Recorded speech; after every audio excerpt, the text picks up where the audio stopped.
Então, pessoal, quando a gente fala de oxigênio dissolvido, a gente está falando aí da respiração do animal. Então, o oxigênio é de suma importância, um dos parâmetros mais importantes de qualidade de água que ajudam a manter o equilíbrio fisiológico do animal. Então, a gente também consegue observar que as espécies de peixe elas têm uma faixa ideal de concentração de oxigênio na água. A faixa ideal para os peixes sobreviverem varia de 1 a 5 miligramas por litro. Logicamente que existem espécies que não toleram concentrações próximas a 1 a 2 miligramas por litro. Existem espécies que são bem mais exigentes em termos de oxigênio dissolvido, como por exemplo tambaqui, como por exemplo a matrinchã, por exemplo salmão. Essas são espécies que precisam ter uma concentração acima pelo menos de 3 miligramas por litro na água, né? Então, o ideal, na verdade, não seria nem dentro dessa faixa. Na verdade, o ideal ele é acima de 5 miligramas por litro. Algumas espécies toleram essa faixa de 1 a 5 miligramas por litro, sem haver um grande prejuízo fisiológico. Logicamente que se elas estiverem submetidas a essa condição de 1 a 5 miligramas por litro, pode haver um prejuízo, pelo menos a um longo prazo, fisiológico, né? Mas o ideal mesmo é que acima de 5 miligramas por litro seja a concentração ótima em que as espécies vão estar condicionadas. Abaixo de 1 miligramas por litro de oxigênio dissolvido pode ser aí letal para as espécies que estão sendo cultivadas. Tá bom? Então, sempre acima de 5 miligramas por litro. Então, o órgão responsável pela respiração, já falei em aulas anteriores, são as brânquias, né, que são responsáveis aí pela captação desse oxigênio da água pelas brânquias. E o principal produtor de oxigênio dissolvido dentro de um viveiro escavado é o fitoplâncton. Quando a gente está falando de sistema de recirculação, nós não temos na água aí esse tipo de micro-organismos que vai produzir o oxigênio dissolvido, fazendo necessário aí abrir mão de uma tecnologia que insira oxigênio dentro desses tanques que estão inseridos dentro do sistema de recirculação de água, né? Mas isso vai ser assunto para outras disciplinas e não agora. Então, alguns sintomas dos peixes quando se tem uma baixa concentração de oxigênio, os peixes, se está muito abaixo do ideal, geralmente os peixes param de se alimentar, justamente aí para evitar o consumo de energia para fazer essa digestão, essa absorção do nutriente que eles estão adquirindo pela alimentação. Então, na verdade, em baixas temperaturas, em baixas concentrações de oxigênio, há aí uma redução do apetite do animal. Essa mudança de coloração da água em baixas concentrações de oxigênio de verde para marrom é mais relacionada à qualidade de água mesmo, né? E da qualidade de água em viveiros escavados. Um comportamento bastante evidente em baixas concentrações de oxigênio da água é que no início da manhã os peixes eles ficam próximos à superfície, boquejando a superfície da água justamente para captar mais oxigênio, porque na superfície da água é onde se tem a maior concentração de oxigênio em relação à coluna d'água.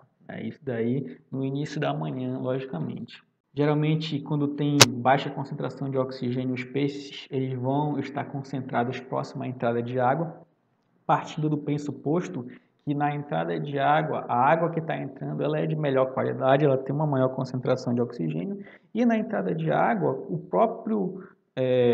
a água propriamente dito caindo dentro do viveiro, ela já vai proporcionar uma agitação, e essa agitação proporciona também uma incorporação de oxigênio na água.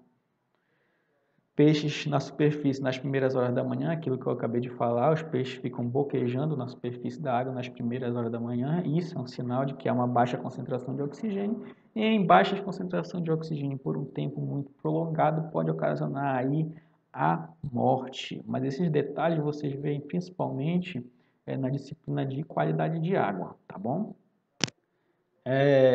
Um outro prejuízo relacionado à fisiologia que vai dificultar a respiração do animal e uma péssima qualidade de água, gente, é quando a gente fala de turbidez mineral. O que seria a turbidez, gente, dentro do viveiro escavado? É quando a água ela se apresenta muito sólidos em suspensão, ou seja, quando ela fica muito marrom, quando ela fica marrom, com uma grande quantidade de sedimentos em suspensão, isso pode ocasionar aí um prejuízo, principalmente na respiração do animal.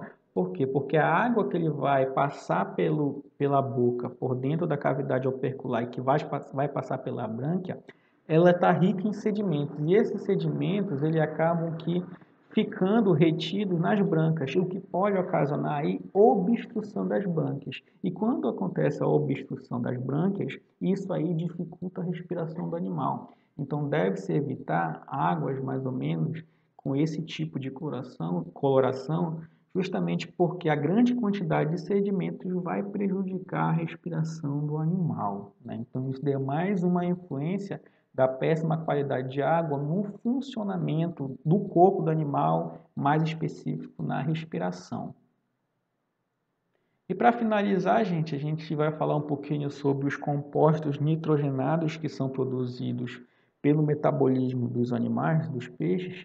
E dentre esses compostos, os peixes, após a digestão de ração, após a digestão, após a absorção, após toda a utilização desse nutriente que ele adquire através da alimentação, eles fazem a excreção do nitrogênio em excesso que foi adquirido pela alimentação através da forma de amônia. Então, os peixes, eles são animais amoniotélicos que excretam amônia. Por que eles excretam amônia? Porque esse composto que é excretado, que não vai ser mais utilizado por esse organismo, ele é um composto tóxico.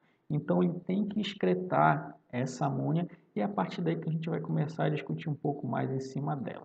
Tá bom? Então, pessoal, como eu falei anteriormente, a gente tá estudando a fisiologia aplicada à piscicultura e os animais dentro de um viveiro escavado, eles estão, além de confinados, estão em altas densidades de estocagem.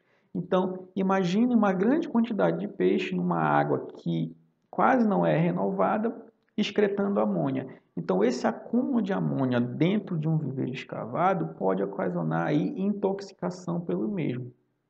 Tudo bem? Então, o excesso de amônia ele pode trazer alguns efeitos deletérios, principalmente por quê? Porque a amônia, ela em altas concentrações, ela vai interferir, ela vai agir no sistema nervoso central do peixe e vai proporcionar alguns sintomas que trazem prejuízos fisiológicos. Tudo bem? Então, essa intoxicação vai atuar no corpo do animal, prejudicando a sua fisiologia. Ela traz alguns efeitos, como hiperventilação, quando o animal está ventilando muito as brâncas, ele abre e fecha muito os opérculos. Uma alta concentração pode ocasionar convulsões, perda de equilíbrio quando o animal começa a nadar de uma forma errática, sem nenhum equilíbrio. Pode ocasionar coma e até a morte. Então, a amônia em altas concentrações causa grande prejuízo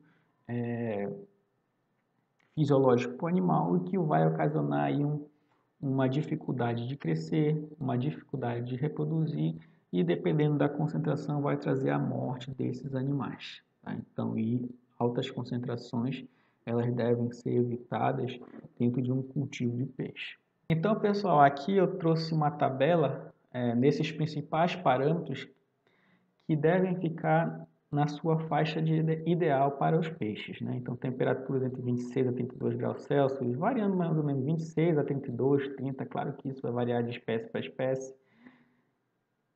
Oxigênio acima de 5 mg por litro. O próprio pH, né, gente? A gente não falou aqui do pH, mas ele também tem sua faixa de tolerância. O peixe tem sua faixa de tolerância de pH.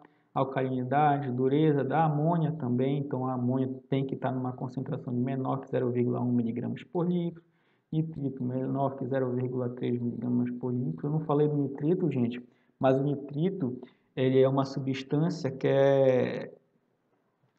que surge a partir da reação da amônia com alguns micro-organismos. Então, o nitrito, em altas concentrações, ele vai entrar no sangue do animal, ele vai dificultar que o oxigênio seja distribuído para o resto do corpo do animal. Então, apesar de ter oxigênio na água, se o nitrito está alto, então isso vai dificultar a respiração do animal. Ele causa uma doença que a gente chama doença do sangue marrom no animal.